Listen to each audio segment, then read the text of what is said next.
Hello बच्चों, तो कैसे हो आप सब लोग। आशा करता हूँ सब बढ़िया होंगे एंड वेलकम टू माय प्यारा सा चैनल जिसका नाम है नीट फ्लिक्स एकेडमी। तो चलो दोस्त, इस चैप्टर को आगे बढ़ाते हैं जिस चैप्टर का नाम है ह्यूमन रिप्रोडक्शन। आज का जो हमारा टॉपिक है वो है गैमेटोजेनेसिस। भाई साहब, व्हाट इज गैमेटोजेनेसिस? गैमेटोजेनेसिस का मतलब, देखो इस वर्ड को दो हिस्सों में तोड़ लेते हैं, ठीक है। पहला जो वर्ड है देखो, ये गैमेटो। गैमेटो का मतलब होता है गैमेट्स। गैमेटो का मतलब क्या होता है? गैमेट्स। और जेनेसिस का मतलब क्या होता है? प्रोडक्शन। प्रोडक्शन या मैं बोलूं फॉर्मेशन, यानी गैमेट्स के फॉर्मेशन को हम लोग बच्चों कहते हैं गैमेटोजेनेसिस। क्या कहते हैं दोस्त? गैमेटोजेनेसिस कहते हैं, ठीक है। अच्छा, ये गैमेटोजेनेसिस यानी गैमेट्स का प्रोडक्शन या फॉर्मेशन, ऑफ कोर्स सी बात है दोनों में होगा। ऑफ कोर्स सी बात है दोनों में होगा। मेल में भी होगा, मेल में भी गैमेट्स बनते हैं और फीमेल में भी बनते हैं गैमेट्स, ठीक है। ये जो मेल में जो गैमेट्स बनते हैं भाई, ये at the time of puberty, puberty के टाइम में ये बनते हैं। ये मैं बात आपको पहले लेक्चर में ही बता चुका हूं, ठीक है। और फीमेल के अंदर जो गैमेट फॉर्मेशन स्टार्ट हो जाती है वो हो जाती है एट द टाइम ऑफ, जब ये माँ के पेट में होती है, फीटल लाइफ अपनी जी रही होती है। जब ये फीटल लाइफ अपनी जी रही होती है बच्ची, उसी टाइम पे इनके अंदर गैमेट्स प्रोड्यूस होना शुरू हो जाते हैं। क्या पूरे तरीके से गैमेट्स बन जाते हैं? नहीं, लेकिन गैमेट्स बन जाना शुरू होना इनके फीटल लाइफ में शुरू हो जाता है और इनके में प्यूबर्टी आने पे शुरू होता है। बहुत बढ़िया। चलो, अब आपको पता है मेल के अंदर जो गैमेट बनता है वो बनता है बच्चों स्पर्म, और फीमेल के अंदर जो बनेगा वो बनेगा ओवम। क्या बनेगा? ओवम, ठीक है। तो इतना तो आपको मालूम ही है, इतना सब तो आपको मालूम है, मैंने आपको नया पढ़ाया नहीं अभी तक। तो आज का जो लेक्चर होगा वो मेनली फोकस्ड होगा मेल के ऊपर। किस पे फोकस्ड होगा? मेल के अंदर। हम जानेंगे आज कि मेल के अंदर स्पर्म्स कैसे बनते हैं। फीमेल के लिए हम लोग नेक्स्ट लेक्चर लाएंगे। मेल के अंदर स्पर्म फॉर्मेशन सिखाऊंगा और इसके साथ साथ आपको स्पर्म का स्ट्रक्चर भी समझाऊंगा। आज का ये दो ही लेक्चर है, दो ही चीजें आपको समझानी है। क्या आप रेडी है समझने के लिए? कॉपी पेन निकाल लो, बहुत अच्छे तरीके से आपको मैं ये समझाने वाला हूं। तो बच्चों स्टार्ट कर रहे हैं, हम लोग स्टार्ट कर रहे हैं। स्टार्ट करने से पहले मैं आपको एक चीज और समझाना चाहूंगा। वो क्या है सर? सुनो, चाहे मेल गैमेट फॉर्मेशन हो चाहे फीमेल गैमेट फॉर्मेशन हो, इन गैमेट फॉर्मेशन के अंदर तीन स्टेज हमेशा आनी ही आनी है। तीन स्टेज हमेशा ये रख दो, मैं डस्टर है ना, ये तीन स्टेज हमेशा आनी ही आनी है। पहला जो स्टेज है, यहां दिख रहा है आपको, बहुत बढ़िया। पहला जो स्टेज होता है या फेज होता है बच्चों, उसको बोलते हैं मल्टीप्लिकेटिव फेज। मल्टीप्लिकेटिव फेज, यहां पे आपको नाम से ही पता लग रहा है किसी चीज का मल्टीप्लिकेशन होना है। और जब भी मल्टीप्लिकेशन होता है तो उसके अंदर क्या होता है ये आपको मालूम है, माइटोसिस। क्या होता है? माइटोसिस। तो सबसे पहले गैमेट फॉर्मेशन होने के सबसे पहले क्या होती है? माइटोसिस होती है। सर किस में होती है किस में नहीं होती? ये तो अभी हमने पढ़ाया नहीं है, थोड़ा वेट तो करिए। मैं आपको तीन चीजें बता रहा हूं जो गैमेट फॉर्मेशन मेल में भी होनी है और फीमेल में भी होनी है। नेक्स्ट जो आता है बच्चों मल्टीप्लिकेटिव फेज के बाद, वो आता है ग्रोथ फेज। वो आता है, क्या है ये? वो आता है ग्रोथ फेज, ठीक है। इस ग्रोथ फेज में क्या होता है? ऑफ कोर्स सी बात है, सेल की क्या होगी? दिख रहा है आप लोगों को? हाँ, सेल की क्या होगी? ग्रोथ होगी। ग्रोथ होगी प्लस इसको साथ में न्यूट्रिशन भी मिल ही रहा होगा। न्यूट्रिशन भी मिल ही रहा होगा। Second stage is growth phase. और जो लास्ट फेज होता है बच्चों वो होता है मैच्योरेशन फेज। क्या होता है? Maturation phase. इस मैच्योरेशन फेज में क्या होंगे? हमारे स्पर्म्स मैच्योर होंगे और मैच्योर होने पे ऑफ कोर्स ये बात है क्या होती है? मियोसिस होगी। क्या होगी बच्चों? मियोसिस। मियोसिस 1 और 2। ये तीन स्टेज गैमेट फॉर्मेशन में, चाहे वो मेल हो चाहे वो फीमेल हो, ये होने ही होने हैं। इसमें कोई भी सोचने समझने वाली बात है ही नहीं, ठीक है। तो सीधी सी बात है, मल्टीप्लिकेटिव फेज, ग्रोथ फेज और मैच्योरेशन फेज, ये तीनों फेज होने ही होने हैं अगर गैमेट फॉर्मेशन होनी है।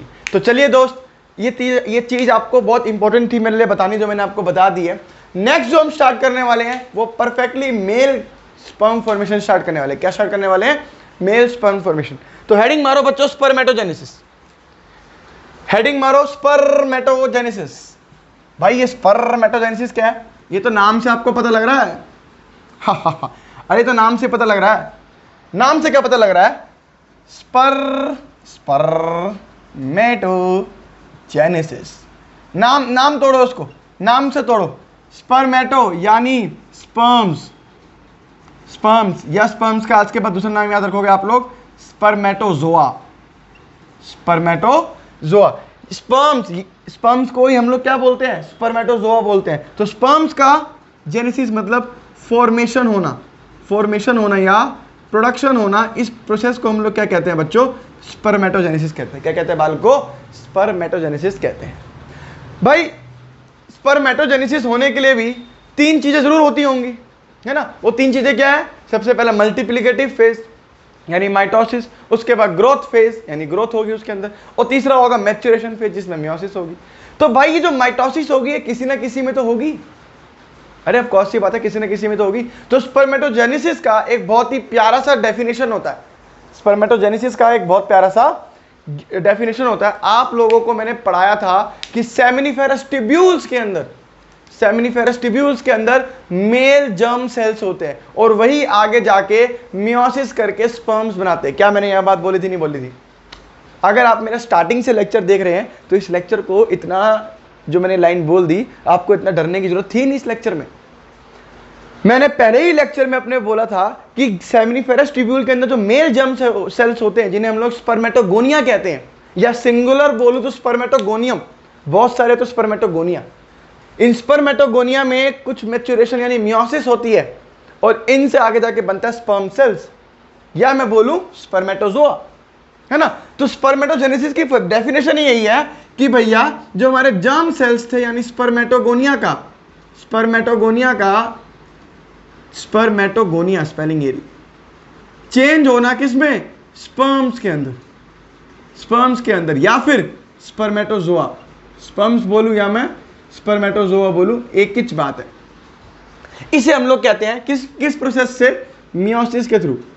किस प्रोसेस से, मियोसिस के थ्रू। अरे स्पर्मेटोगोनिया मियोसिस करेगी, स्पर्म्स बनाएगी, स्पर्मेटोजोआ बनाएगी, उसे हम लोग कहते हैं स्पर्मेटोजेनेसिस। साहब ये कहां चलेगा आप लोग को अच्छी तरह पता है, सेमिनिफेरस ट्यूब्यूल में चलेगा। कहां चलेगा, सेमिनिफेरस ट्यूब्यूल। सर ये पढ़ाया था क्या, जाके देख लो, मेरा लेक्चर आपको सारी बातें बता रखी, बस आज वो टॉपिक मैं अलग से पढ़ा रहा हूं, ठीक है। सेमिनिफेरस ट्यूब्यूल में ये प्रोसेस चलता है और under the influence of hormone,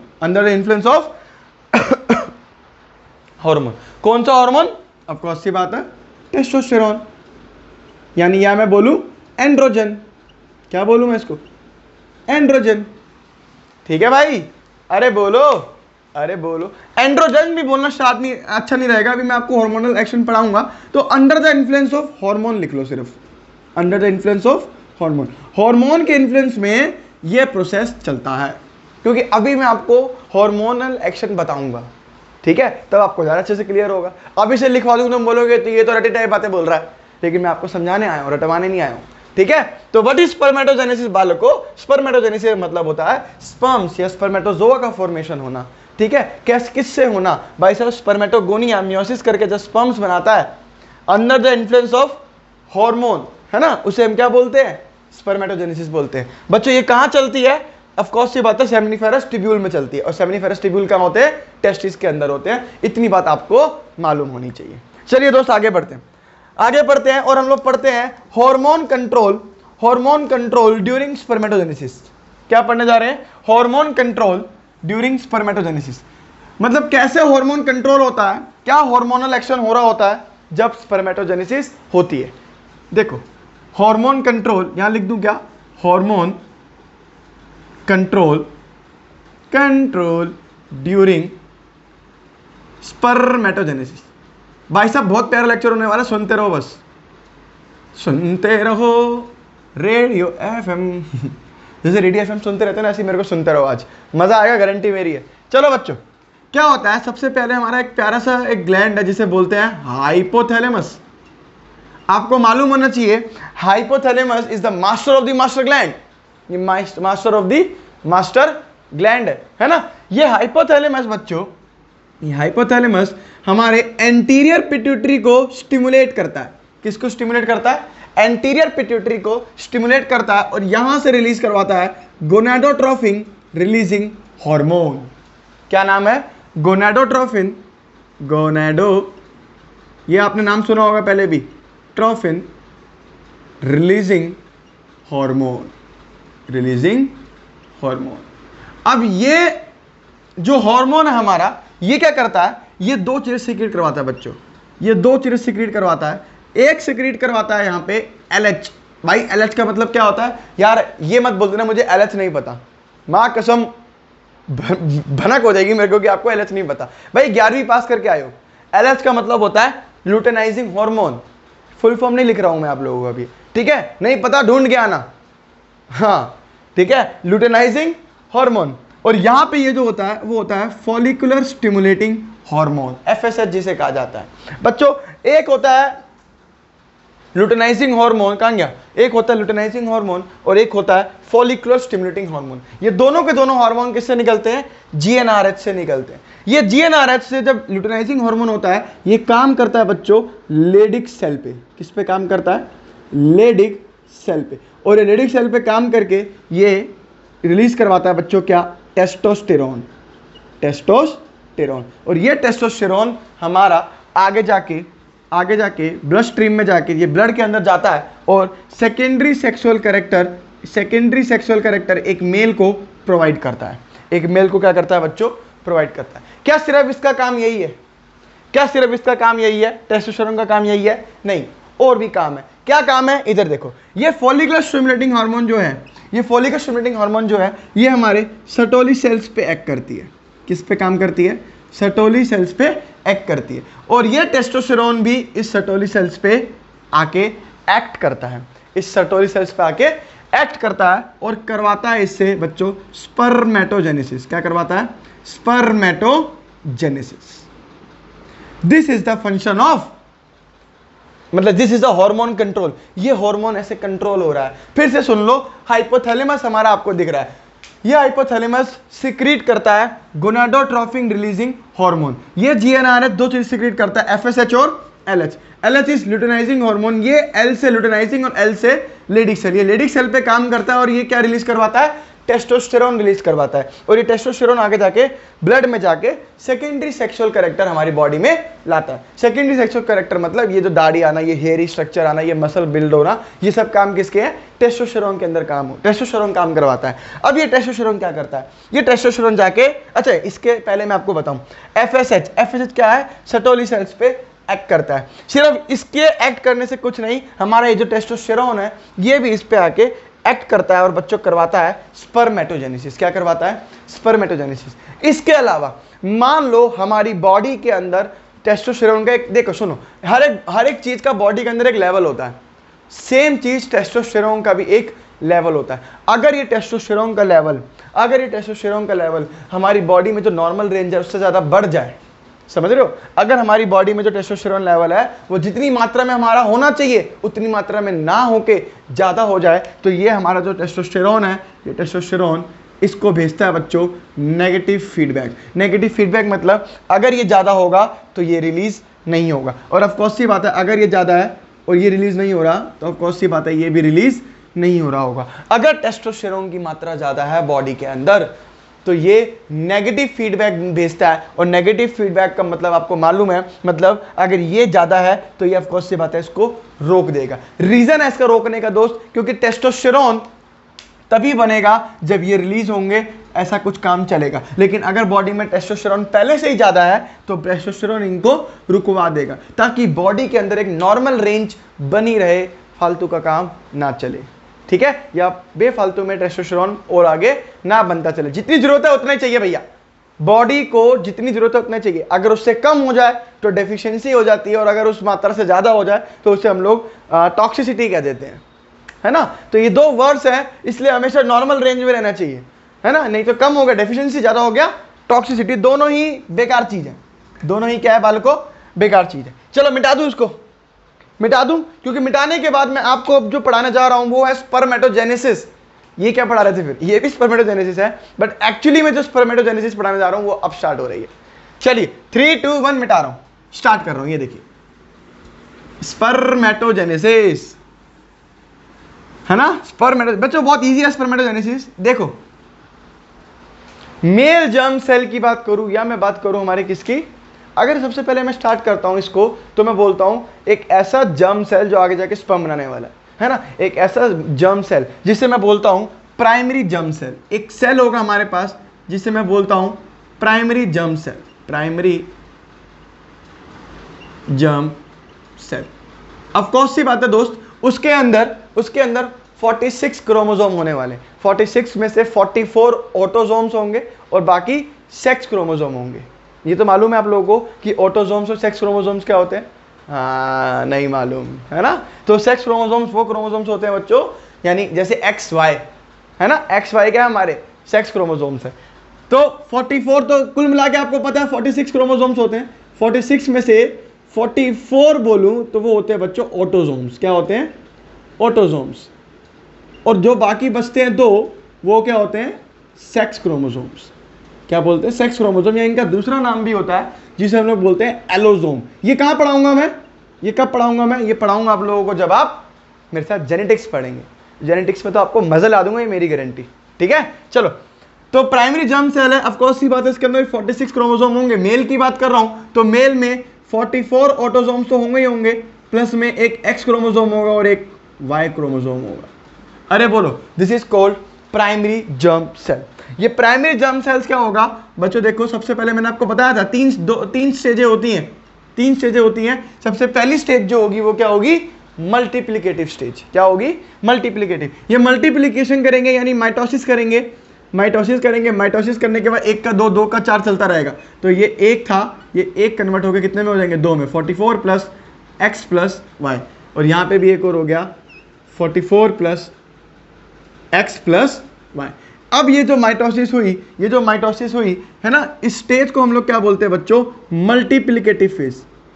multiplicative phase.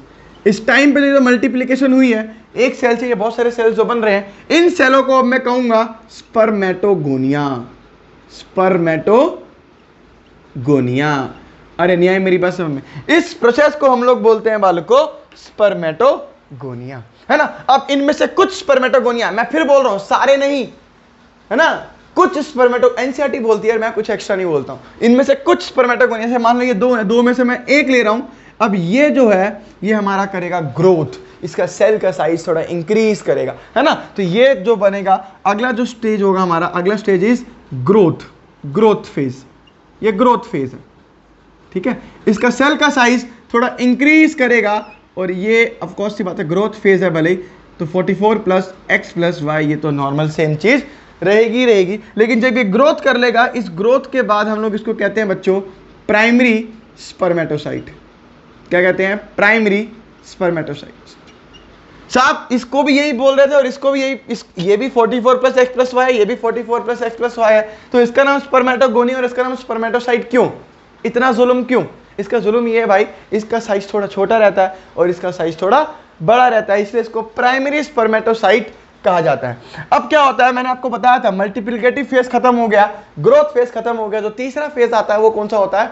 Maturation phase, यानी इस टाइम पे मियोसिस होगी। तो मियोसिस भी आपको पता है 2 तरीके से होती है, मियोसिस 1 एंड मियोसिस 2। तो अब इसकी क्या होगी बच्चों? सबसे पहले होगी मियोसिस 1। मियोसिस 1। ये मियोसिस 1 में क्या होगा? ये मियोसिस 1 से आपको पता है मियोसिस 1 में 2 सेल बनते हैं और दोनों में आधे आधे क्रोमोसोम्स आते हैं। मतलब 44 का 22 यहां आ गया होगा और 22 यहां। ये मियोसिस 1, सॉरी 1 पहली मियोसिस 1 हो रही है। मियोसिस 1 के टाइम पे ये आधे आधे बढ़ गए और ये भी हो जाएगा, एक में एक्स चला जाएगा और एक में किसी में वाई चला जाएगा। मान लो 22 प्लस एक्स ये हो गया और 22 प्लस वाई ये हो गया। 22 प्लस एक्स ये हो गया, 22 प्लस वाई ये हो गया। अरे न्याय मेरी बात समझ में, ठीक है। चलो इसको हम लोग बोलते हैं बच्चों, इसको नाम दिया गया है सेकेंडरी स्पर्मेटोसाइट। Secondary spermatocyte. अब ये क्या होगा? अब इनके अंदर होगी बच्चों मियोसिस 2। अरे मियोसिस खत्म करने का तरीका एक ही है, जब मियोसिस 2 स्टेज में चलती है, आपको मालूम होना चाहिए। मियोसिस 1 और मियोसिस 2 2 स्टेज में चलती है मियोसिस। इधर देखो भाई, अरे इधर देखो भाई, मियोसिस 1 तो हो गई। मियोसिस 2 में क्या होगा? इस meiosis 2 is just like mitosis, आपको मालूम होना चाहिए। अरे यार 11वीं की बातें हैं, 11वीं में पढ़ाऊंगा, जब 11वीं पढ़ाऊंगा आप लोगों को, ठीक है। तो मियोसिस 1 को हम लोग क्या कहते हैं? रिडक्शन डिवीजन भी कहते हैं। क्या कहते हैं? रिडक्शनल डिवीजन भी कहते हैं। ये तो आपको पता ही है, क्या नहीं पता?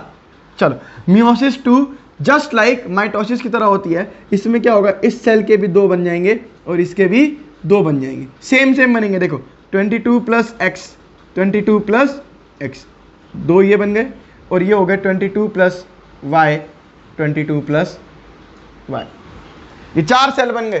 तो एक मियोसिस से ऑफकोर्स सी बात है 4 सेल बनते हैं, आपको दिख रहा है ये सेल था, इसकी मियोसिस हुई पूरी, तो एक मियोसिस से 4 सेल बनते हैं, है ना। और इनका क्रोमोसोम नंबर या डीएनए कंटेंट में बोलूं ये हाफ कर जाता है। तो जिसमें 44 थे प्लस एक्स प्लस वाई थे, अब देखो दोनों में 22 प्लस एक्स या वाई जो भी आपको दिख रहा है यहाँ पे, ठीक है। इसको जो हम लोग बोलते हैं भाई, इसको जो हम लोग बोलते हैं, इसका नाम दिया जाता है बच्चों स्पर्मेटिड। क्या नाम दिया जाता है, स्पर्मेटिड, ठीक है। और यही स्पर्मेटिड्स आगे जाके ये आपको दिख रहा है यहाँ पे, है ना, ये आगे जाके क्या बनाते हैं बच्चों, स्पर्म्स बनाते हैं। ये आपको दिख रहे होंगे स्पर्म्स, ठीक है। ये होता है बच्चों स्पर्मेटोजोआ। क्या होता है, स्पर्मेटोजोआ। इसे क्या बोलते हैं बालकों, स्पर्मेटोजोआ। तो सीधी सी बात है, कंसेप्ट आपको क्लियर है, सारी बातें क्लियर है कि पहले प्राइमरी जर्म सेल होता है, इनकी माइटोसिस होती है, वो बनाते हैं क्या, स्पर्मेटोगोनिया। स्पर्मेटोगोनिया होंगे बहुत सारे सेल, अगर एक की बात करूं, सिंगुलर की बात करूं, तो इसको बोलते हैं स्पर्मेटोगोनियम। क्या बोलते हैं, स्पर्मेटोगोनियम, ठीक है। स्पर्मेटोगोनिया क्या करता है, इनमें से बहुत सारे स्पर्मेटोगोनिया सेल्स होते हैं, इनमें से कुछ सेल्स सेलेक्ट होते हैं और उन सेल में क्या होती है, ग्रोथ होती है। ग्रोथ के बाद हम इसको बोलते हैं बच्चों प्राइमरी स्पर्मेटोसाइट। इसके बाद क्या होता है, इसके अंदर मियोसिस शुरू होती है। मियोसिस 2 प्रोसेस में होती है, मियोसिस 1 और मियोसिस 2। मियोसिस 1 को हम लोग कहते हैं रिडक्शनल डिवीजन। रिडक्शनल डिवीजन से क्या हुआ, आधे इधर आ गए और आधे इधर आ गए, और सेक्स क्रोमोसोम का भी एक हिस्सा यहाँ आ गया और एक हिस्सा यहाँ आ गया, तो 22 प्लस एक्स, 22 प्लस वाई।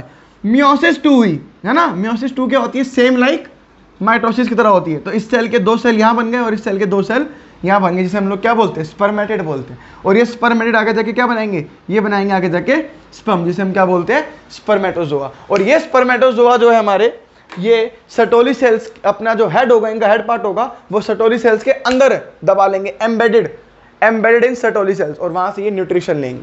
वहां से क्या करेंगे, ये न्यूट्रिशन लेंगे। कंसेप्ट खत्म। कंसेप्ट क्या हो गया, खत्म हो गया भाई। अब एक लाइन आती है बच्चों, कुछ लोगों को समझ नहीं आती है ये, लेकिन आप लोगों को जरूर समझ में आएगी, सुनना भाई।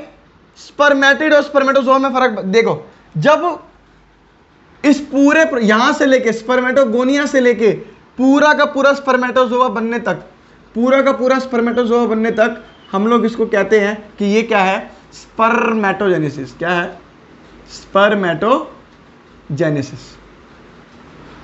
ठीक है। लेकिन जब स्पर्मेटिड से जब स्पर्मेटोजोआ बनते हैं, है ना, स्पर्मेटिड से जब स्पर्मेटोजोआ बनते हैं, इस प्रोसेस को हम लोग कहते हैं स्पर्मियोजेनेसिस।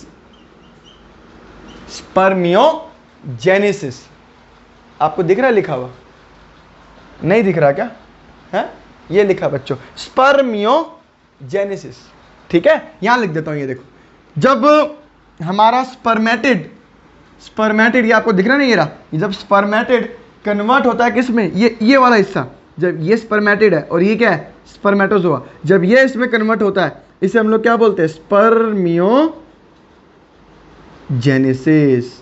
स्पर्मियोजेनेसिस, ठीक है। और ऑफ कोर्स सी बात है, ये कहां हो रहा है, सेमनीफेरस ट्यूब्यूल के अंदर हो रहा है। और जब ये सेमनीफेरस ट्यूब्यूल से बाहर निकलता है, जब ये जो स्पर्मेटोजोआ है हमारे, जब सेमनीफेरस ट्यूब्यूल से बाहर निकलते हैं, उस प्रोसेस को हम लोग कहते हैं स्पर्मिएशन। क्या बोलते हैं, स्पर्मिएशन। ये 3-4 वर्ड्स हैं बच्चों, आपको जरूर याद रखने हैं। ये इतने इंपॉर्टेंट जितने आपके लिए मेडिकल सीट, उतना ही आपके लिए कंसेप्ट याद रखना बहुत ज़्यादा जरूरी पड़ जाता है। फिर से मैं आपको बता रहा हूं ये बातें, एक बार दोबारा सुन लो कि स्पर्मेटोगोनिया से लेके स्पर्मेटोजोआ तक बनने को बोलते हैं स्पर्मेटोजेनेसिस, लेकिन स्पर्मेटिड से स्पर्मेटोजोआ को बनने को बोलते हैं स्पर्मियोजेनेसिस। और जब ये स्पर्मेटोजोआ हमारे रिलीज होते हैं, सेमनीफेरस ट्यूब्यूल से बाहर निकलते हैं, उन्हें हम लोग क्या बोलते हैं, उस प्रोसेस को हम लोग बोलते हैं स्पर्मिएशन। ये स्पर्मिएशन लिख दिया मैंने, ये आ रहा है बीच में यहाँ पे, स्पर्मिएशन बोलते हैं इस प्रोसेस को। क्या ये मेरी बात याद रहेगी, अरे बोलो यार, अरे बोलो। मैंने बहुत अच्छे, बहुत इजी तरीके से आपको समझा दिया है इस बोर्ड पे, इससे इजी तरीका मुझे नहीं लगता आपको कोई मिलेगा। ठीक है, और मिलने ढूंढने जाओगे तो फिर वापस यहीं आओगे। मैं कहता हूं मुझे 100 स्पर्म्स चाहिए, 100 स्पर्म्स चाहिए। 100 स्पर्म्स के लिए कितने क्वेश्चन है मेरा, 100 स्पर्म्स के लिए कितने प्राइमरी स्पर्मेटोसाइट रिक्वायर्ड हैं? क्या पूछ लिया सर? मुझे 100 स्पर्म्स बनाने हैं, 100 स्पर्म्स बनाने के लिए मुझे कितने प्राइमरी स्पर्मेटोसाइट लगेंगे? देखो भाई, एक प्राइमरी स्पर्मेटोसाइट से 4 स्पर्म बन रहे हैं। देखो 1 2 3 4, है ना। एक प्राइमरी स्पर्मेटोसाइट से 4 स्पर्म बनते हैं। तो मुझे बताओ कितने स्पर्मेटोसाइट से 100 स्पर्म्स बनेंगे? Answer is 25। अरे 1 का 4 तो 25 का 400। सवाल चेंज, मुझे 100 स्पर्म्स चाहिए। मुझे क्या चाहिए? नहीं, उल्टा कर दो। मेरे पास 25 प्राइमरी स्पर्मेटोसाइट्स हैं। मेरे पास क्या है? 25 प्राइमरी स्पर्मेटोसाइट्स हैं और मुझे 100 स्पर्म्स बना, नहीं उल्टा, ये तो बिल्कुल ही मुझे आंसर ही बोल दिया। मतलब 25 प्राइमरी स्पर्मेटोसाइट्स हैं, तो बताओ कितने स्पर्म्स बनेंगे? आपके लिए सवाल है, आप लोग कमेंट सेक्शन में जरूर बताना। मुझे 1000 स्पर्म्स रिक्वायर्ड हैं। मुझे कितने रिक्वायर्ड है? 1000 स्पर्म्स रिक्वायर्ड है। तो बताओ मुझे कितने सेकेंडरी स्पर्मेटोसाइट चाहिए? क्वेश्चन चेंज्ड है, कितने सेकेंडरी स्पर्मेटोसाइट चाहिए? इसका आंसर मैं आपको यहीं बताता हूं थोड़ा सा, अगर सुनना ध्यान से। आपको पता है 2 सेकेंडरी स्पर्मेटोसाइट से 4 स्पर्म बनते हैं। 2 सेकेंडरी स्पर्मेटोसाइट से 4 स्पर्म बनते हैं, यानी आधे का रेशियो है, 1:2 का रेशियो है। तो मुझे 1000 स्पर्म्स बनाने हैं, तो ऑफ कोर्स सी बात है मेरे को 500 सेकेंडरी स्पर्मेटोसाइट चाहिए होंगे। सिंपल कंसेप्ट है ये तो मैथ्स है यार, ये तो मैथ्स है। यहां से ऐसे सवाल बहुत आते हैं, यहां से ऐसे सवाल बहुत आते हैं। तो आप लोगों को याद रखने ये सवाल सारे के सारे याद रखोगे। अरे खाओ, अपनी कसमें खाओ, अपने अपने बाबू सोनों की कसमें खाओ कि मैं याद रखूंगा। तो याद रखना इस कंसेप्ट को। तो ये आपका हो गया खत्म हमारा स्पर्मेटोजेनेसिस, ये आपका खत्म हो गया स्पर्मेटोजेनेसिस। अब हम लोग जो पढ़ने जा रहे हैं वो पढ़ने जा रहे हैं बच्चों स्ट्रक्चर ऑफ स्पर्म। क्या बोलते हैं? Structure of sperm. क्या स्टार्ट करें? क्या स्टार्ट करें? ठीक है, 3 2 1 इन सबको मिटा रहा हूं, इन सबको मिटा रहा हूं। चलो चलो चले मितवा, आगे कंसेप्ट कर ले। चलो चलो चलो चलो भाई, स्ट्रक्चर ऑफ स्पर्म। स्पर्म का स्ट्रक्चर क्या होता है ये हम पढ़ने जा रहे हैं। हेडिंग मार लो, स्ट्रक्चर ऑफ स्पर्म। इस लेक्चर का ये आखिरी टॉपिक है, इस लेक्चर का आखिरी टॉपिक है। अगले लेक्चर में हम लोग फीमेल के में गैमेट फॉर्मेशन पढ़ेंगे, जिसे हम बोलते हैं oogenesis। क्या बोलते हैं? oogenesis। चलो स्ट्रक्चर ऑफ स्पर्म। स्पर्म के स्ट्रक्चर की बात करूं भाई, तो स्पर्म के स्ट्रक्चर में ना 4 पार्ट होते हैं। बहुत इजी तरीका है पढ़ने का, सुन लो। 4 पार्ट होते हैं। पहला पार्ट होता है बच्चों हेड पार्ट, उसका एक हेड पार्ट होगा। हेड के बाद आता है बच्चों उसका एक नेक, एक इसकी गर्दन। सेम ह्यूमन जैसा है, हेड नेक। इसे बोलते हैं बच्चों बॉडी, या बॉडी नहीं, इसे मैं बोलूंगा मिडल पीस। ये क्या है बाल को? Middle piece. एक आता है मिडल पीस, और आखिरी में आता है इसका लास्ट पार्ट इज टेल, एक इसकी पूंछ होती है। 4 चीजें होती है बस। एक होता है हेड पार्ट, ये रहा हेड पार्ट, है ना। इसके बाद होती है एक नेक होती है इसकी। नेक के बाद जो आता है इसका पूरा मिडल पीस आता है, और मिडल पीस की वजह से मेरी टांगे हैं ऐसी, इसके पास एक टेल होती है। बस यही एक स्ट्रक्चर है आपका किसका? स्पर्म का। स्पर्म के हिस्से में, स्पर्म के स्ट्रक्चर में सिर्फ 4 ही हिस्से हैं, 4 ही पार्ट्स हैं। चलो मैं डायग्राम बना के दिखा रहा हूं आपको डायग्राम बना के दिखा रहा हूं। 3 2 1 चलो मिटा रहा हूं। स्पर्म का स्ट्रक्चर की बात करूं तो हेड, सबसे पहले मैं बनाऊंगा हेड। ये देखो भाई, ये हो गया बच्चों हेड। ये इसका होता है एक हेड पार्ट, ठीक है। हेड पार्ट में ऑफ कोर्स सी बात है, हेड पार्ट में इसके अंदर होता है बच्चों न्यूक्लियस। इसके अंदर क्या होता है? न्यूक्लियस। इसके अंदर बतेरी मात्रा में न्यूक्लियस होता है, ठीक है। इसके बाद न्यूक्लियस के अंदर ऑफ कोर्स सी बात है बहुत सारा क्या होगा? डीएनए कंटेंट होगा। क्या होगा?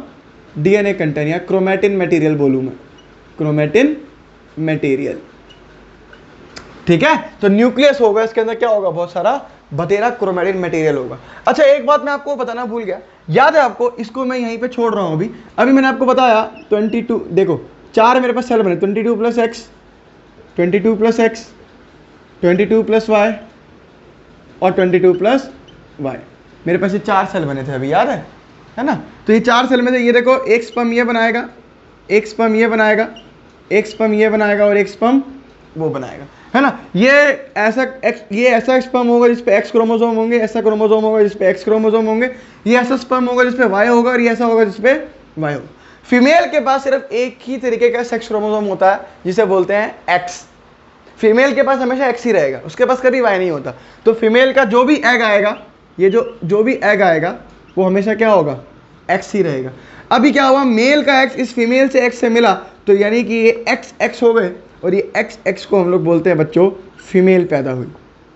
फिर से अगर ये वाला स्पर्म आया तो क्या होगा, ऑफ कोर्स सी बात है, फिर से फीमेल पैदा होगी। अब की बार मान लो ये वाला स्पर्म ने फर्टिलाइज किया, तो फीमेल का एक्स और मेल का वाई बना के बनाएंगे मेल, और इस वाले स्पर्म ने किया तो ऑफ कोर्स सी बात है, फिर से क्या बनेगा, मेल। तो एक्स एक्स पे बनता है फीमेल और एक्स वाई पे बनता है क्या, मेल। ये मालूम है आपको। तो आप खुद सोचो, ये जो सेक्स जो डिटरमाइन करता है वो कौन करता है, मेल या फीमेल, है ना। पहले ज़माने में बड़ा ही ज़्यादा बोला जाता था कि अरे तुझसे लड़का नहीं करा जा रहा है, हमारी तो ज़िंदगी बर्बाद होगी, अपने लड़के की शादी तुझसे करा दी, लड़कियां ही पैदा करी जा रही है। मारते थे लड़की को, पीटते थे कि लड़की पैदा कर। हालांकि लड़की के बस में है ही नहीं ये चीज़, इवन लड़के के बस में भी नहीं है। लेकिन अगर मैं बोलूँ किसके ऊपर निर्भर करता है, वो सोलली निर्भर करता है मेल के ऊपर, क्योंकि मेल के पास ये एक्स और वाई क्रोमोसोम, फीमेल के पास तो सिर्फ एक एक्स क्रोमोसोम है। अगर आपका क्रोमोसोम एक्स, आपका स्पर्म एक्स क्रोमोसोम कैरी करता है और फीमेल के एक्स क्रोमोसोम से मिलता है, तो वो फीमेल ही पैदा करेगा, एक बच्ची पैदा होगी, एक लड़की पैदा होगी, है ना। और हम अगर आपका स्पर्म में वाई क्रोमोसोम है और वो वाई क्रोमोसोम जाके उस फीमेल की एक्स क्रोमोसोम से मिलता है, तो आपको एक लड़का पैदा होगा, ठीक है। तो यार इस अंधविश्वास को हटाओ बिल्कुल, ठीक है। और दोनों ही भगवान के रूप है ना। भगवान, बच्चे भगवान में ही बसते हैं, तो कृपा करके बच्चों को बचाओ, है ना। बेटी पढ़ाओ, बेटी पढ़ाओ, बेटी बचाओ, ऐसे करके स्लोगन है ना, तो वो आप करिए, ठीक है। आजकल मेल बच्चे लोग, माँ बाप लड़के मांग रहे हो, लड़के आगे जाके क्या कर रहे हैं, अपने बाबू सोना की बातों में आके अपने माँ बाप को धक्का मार के बाहर निकाल दे रहे हैं। और आज के ज़माने में लड़कियाँ अपने माँ बाप को सच्ची में अच्छे से रखना चाह रही है। एक लड़की एक लड़के के सारे के सारे गुण अपना रही है, ठीक है। तो यार ऐसे मत करो। चलो इधर देखो, पढ़ा रहा हूं आप लोगों को। ये हो गया आपका हेड पार्ट। ये क्या पार्ट हो गया, हेड में होता है न्यूक्लियस।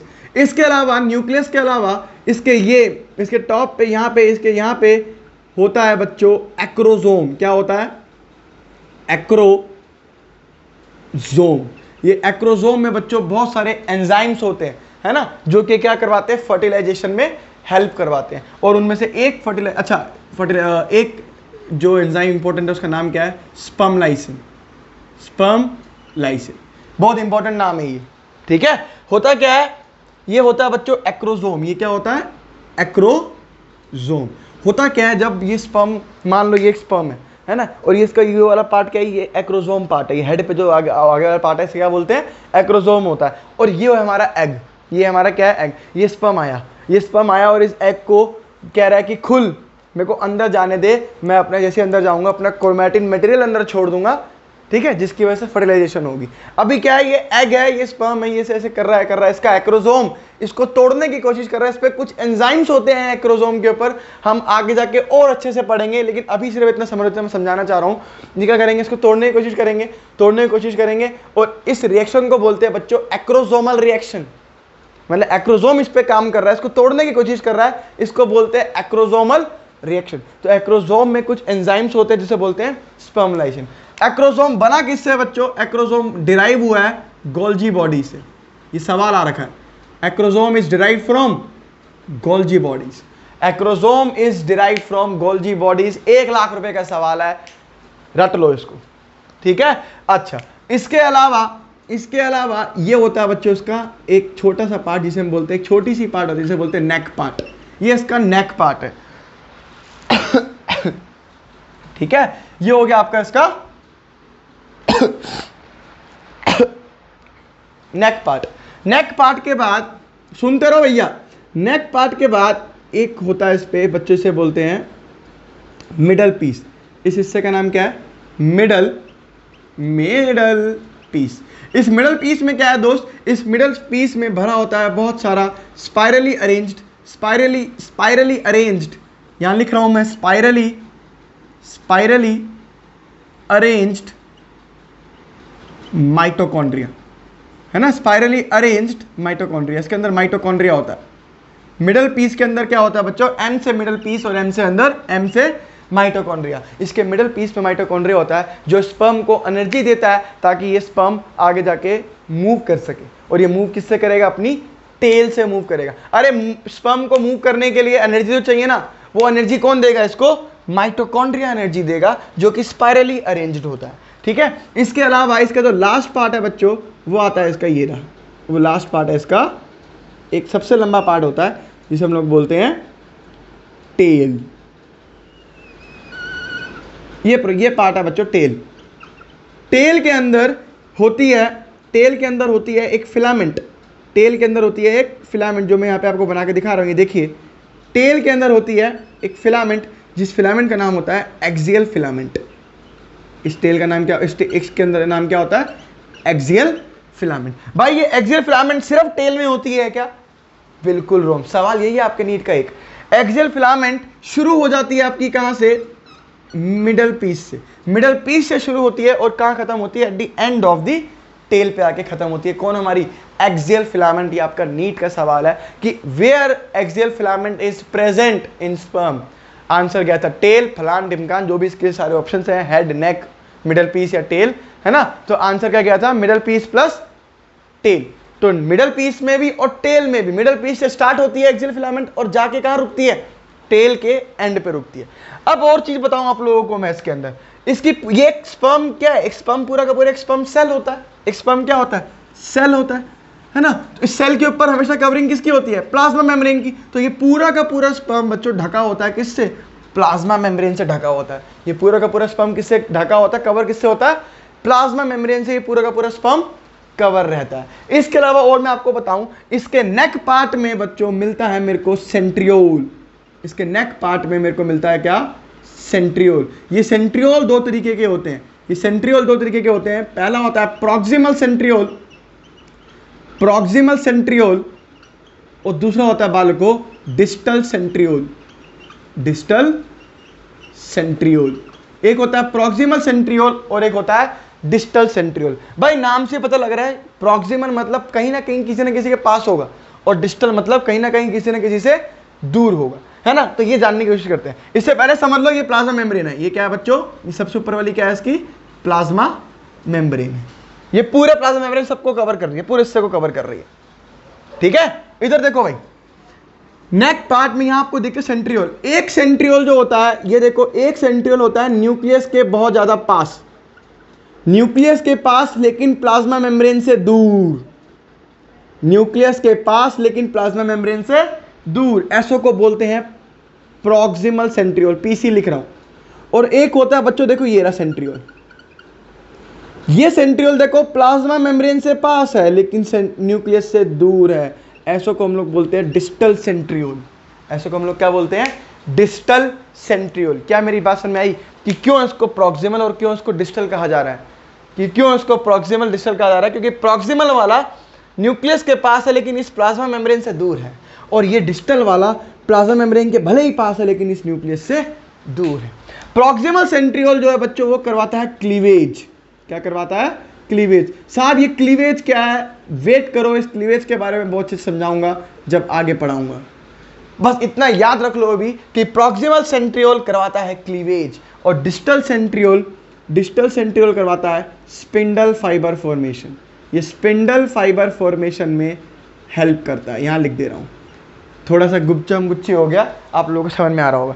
तो ये जो काम है बच्चों किसका, स्पिंडल फाइबर फॉर्मेशन करवाता है जब फर्टिलाइजेशन हो रही होती है। जब क्या हो रही होती है, फर्टिलाइजेशन हो रही होती है, तो ये स्पिंडल फाइबर फॉर्मेशन करवाता है। तो आशा करता हूँ यार आपको ये लेक्चर समझ में आया होगा, पसंद आया होगा। अगर पसंद आया, समझ में आया तो यार लाइक करो, शेयर करो एंड सब्सक्राइब करो। मिलते हैं हम आपको अपने लेक्चर में, तब तक के लिए ओके, बाय बाय।